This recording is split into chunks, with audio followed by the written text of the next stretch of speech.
గత చాలా కాలంగా దేశంలో వస్తున్న పరిణామాలు 370 ఆర్టికల్ని విత్డ్రా చేయడం, దానికి వ్యతిరేకంగా కొంతమంది కాశ్మీర్ అమర్నాథ్ యాత్ర కూడా ఉంది మనకి. అది కూడా ఇలాంటి డిఫికల్ట్ సిచ్యువేషన్లోనే ఉంటుంది. మామూలుగా వెహికల్స్ వెళ్ళే పరిస్థితి ఉండదు అక్కడ. ఈ గుర్రాల మీద వెళ్ళటం కానీ, లేకపోతే ఇలా నడిచి వెళ్ళటం కానీ సందర్భం తప్ప వెహికల్స్ వెళ్ళేటట్టు ఉండదు. చాలా సుందరమైన ప్రదేశం.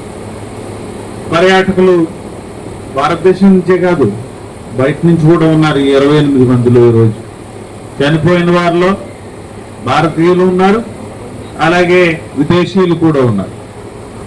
సో ఇలాంటి వాళ్ళ ఐడియాలజీతో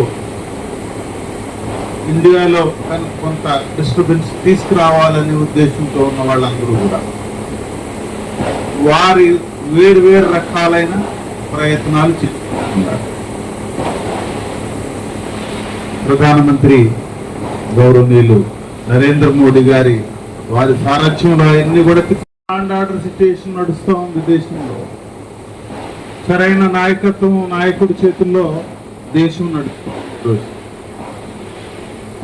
అయితే ఈ రోజున నిన్నటి రోజున జరిగిన సందర్భం పహల్గాంలో, ఇది ఒక మంచి పర్యాటక కేంద్రం. చాలా మంది పర్యాటకులు వెళ్తూ ఉంటారు. అలాగే వచ్చే